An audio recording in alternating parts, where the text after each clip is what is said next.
السلام علیکم ورحمۃ اللہ وبرکاتہ۔ الحمد للہ رب العالمین والعاقبۃ للمتقین والصلاة والسلام علی رسولہ سید الانبیاء والمرسلین، اما بعد فاعوذ باللہ من الشیطان الرجیم، بسم اللہ الرحمن الرحیم۔ الا ان اولیاء اللہ لا خوف علیہم ولا هم یحزنون الذین آمنوا وکانوا یتقون، صدق اللہ مولانا العظیم وصدق رسوله النبی الرؤوف الرحیم، ونحن على ذلك لمن الشاہدین والشاکرین والذاکرین والحمد للہ رب العالمین۔ یا صاحب الجمال و یا سید البشر، من وجهك المنیر لقد نور القمر، لا يمكن الثناء كما كان حقه بعد خدا بزرگ تو یہ قصہ مختصر۔ چمک تجھ سے پاتے ہیں سب پانے والے، میرا دل بھی چمکا دے چمکانے والے، برستا نہیں دیکھ کر ابر رحمت، بدوں پہ بھی برسا دے برسانے والے۔ میں مجرم ہوں آقا مجھے ساتھ لے لو، میں مجرم ہوں آقا مجھے ساتھ لے لو، کہ رستے میں ہیں جا بجا تھانے والے، تیرا کھائیں تیرے غلاموں سے الجھے، ہے منکر عجب کھانے غرانے والے، ہے منکر عجب کھانے غرانے والے۔ رضا نفس دشمن ہے دم میں نہ آنا، کہاں تو نے دیکھے ہیں چدرانے والے، چمک تجھ سے پاتے ہیں سب پانے والے، میرا دل بھی چمکا دے چمکانے والے۔ معزز سامعین اکرام، آئیے ایک مرتبہ بلا تاخیر عقیدت کے ساتھ حضور کی بارگاہ میں عقیدت و محبت کے ساتھ درود شریف کا نذرانہ پیش کریں۔ پڑھیں اللہم صلی علی سیدنا و مولانا محمد وبارک وسلم، صلاۃ و سلام علیک یا رسول اللہ، علیک الصلاۃ والسلام۔ خطبہ مسنونہ کے بعد قرآن مجید کی جس آیت کی تلاوت کی ہے اس کا مفہوم کہ الا ان اولیاء اللہ لا خوف علیہم ولا هم یحزنون، کہ نہیں ہے خوف بے شک ان لوگوں کو جو اللہ کے ولی ہیں، جو اللہ کے نیک بندے ہیں، نہ انہیں کسی قسم کا خوف ہوتا ہے اور نہ انہیں کسی طرح کا غم ہوتا ہے۔ اللہ تعالیٰ انہیں خوف اور غم سے آزاد کر دیتا ہے۔ جو خدا کے نیک بندے ہوتے ہیں، میرا امام اسی لیے تو کہتا ہے کہ تیرے غلاموں کا نقش قدم ہے راہ خدا، وہ کیا بہک سکے جو یہ سراغ لے کے چلے، وہ کیا بھٹک سکے جو یہ سراغ لے کے چلے۔ میرے دوستو،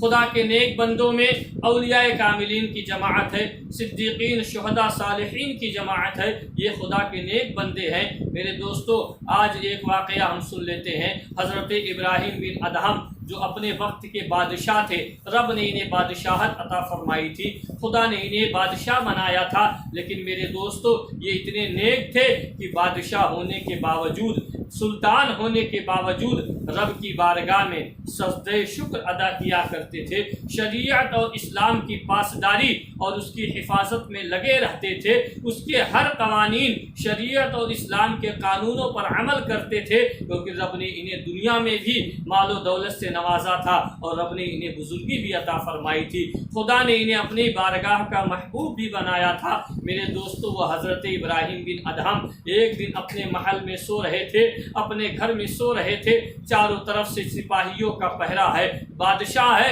گھر کے چاروں طرف سپاہی لگے ہوئے ہیں، لیکن رات کا تیسرا پہر ہے، رات کا وقت ہے، آپ نے یہ سنا کہ آپ کے چھت پر کسی جانور کے چلنے کی آواز آتی ہے۔ میرے دوستو، آپ نے ایک مرتبہ سننے کے بعد اسے انسنا کر دیا، لیکن تھوڑی دیر کے بعد جب پھر یہی معاملہ پیش آیا کہ آپ کے کانوں میں یہ آواز آئی کہ ان کے چھت پر کوئی جانور چل رہا ہے، کسی جانور کے چلنے کی آہٹ آ رہی ہے، تو آپ نے وزیر کو بلایا اور بلانے کے بعد کہا، اے وزیر، کیا ہمارے محل کے سپاہی کیا چاروں طرف نہیں لگے ہوئے ہیں؟ کیا ہمارے محل کا انتظام بہتر نہیں ہے؟ وزیر نے کہا، حضور کیا ہو گیا؟ آپ نے فرمایا کہ مجھے یہ محسوس ہو رہا ہے کہ میرے چھت پر کسی جانور کے چلنے کی آواز آتی ہے۔ وزیر کہنے لگا، حضور ایسا ہو نہیں سکتا ہے، میں نے محل کے چاروں طرف چپے چپے پر اپنے سپاہی اور فوجی تعینات کر دیے ہیں، یہ جانور تو کیا پرندہ بھی آپ کے محل کی طرف پر نہیں مار سکتا ہے۔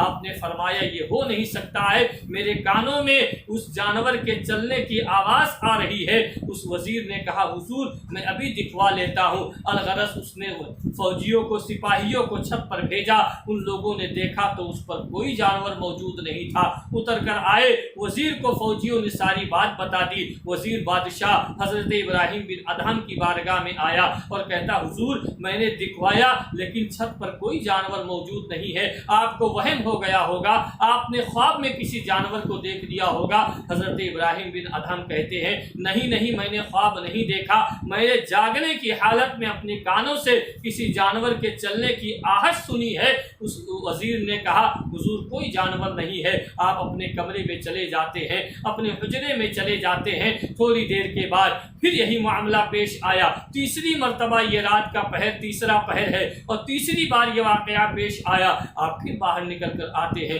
وزیر کو بلایا اور وزیر کو بلانے کے بعد آپ خود چھت پر گئے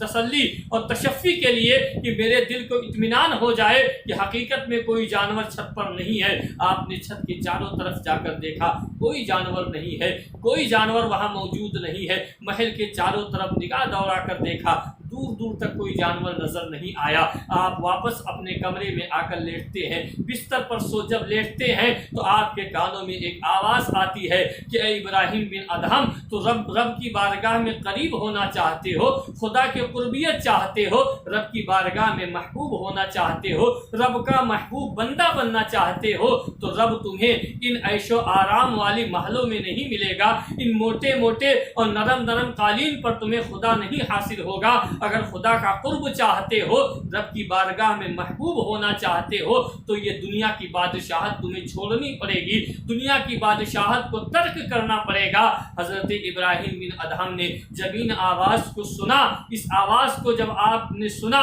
تو صبح آپ نے تہجد کی نماز ادا کی، فجر کی نماز پڑھائی اور اپنے وزیر کو بلایا اور بلانے کے بعد کہا کہ یہ لے، میں نے تجھے آج کے بعد بادشاہت دے دی ہے، میں نے اپنی بادشاہت چھوڑ دی ہے۔ وزیر نے کہا حضور رات بھر میں کیا ہو گیا، آپ نے ایسا فیصلہ کیوں لے لیا؟ آپ جنگ پر جاتے تھے کہیں مقابلہ کرنے کے لیے، جہاں اسلام کی حفاظت کی باری ہوتی تھی تو آپ مجھ سے مشورہ کرتے تھے، آپ مجھے مشورے میں شامل رکھتے تھے، لیکن آپ نے اتنا بڑا فیصلہ کر لیا اور مجھے خبر تک نہیں کی۔ آپ نے فرمایا نہیں، اب میرے پاس وقت نہیں ہے مشورہ کرنے کا، مجھے حاطب غیبی سے ندا آ چکی ہے، لہٰذا میں آج ہی اپنی بادشاہت تجھے سونپ رہا ہوں۔ وزیر نے تو بڑی منت و سماجت کی لیکن آپ مانے نہیں۔ الغرض حضرت ابراہیم بن ادہم نے اپنے محل میں دربار سجایا، تمام لوگوں کو بلایا اور اپنے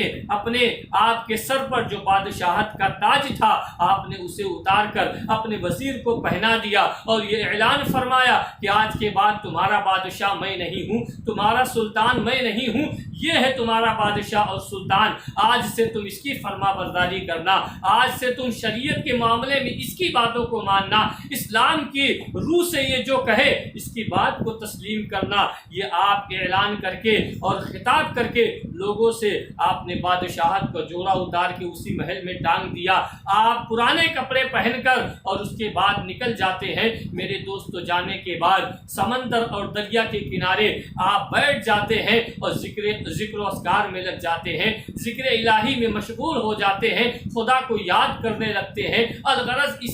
اسی درمیان کئی سال گزر گئے، کئی سالوں کا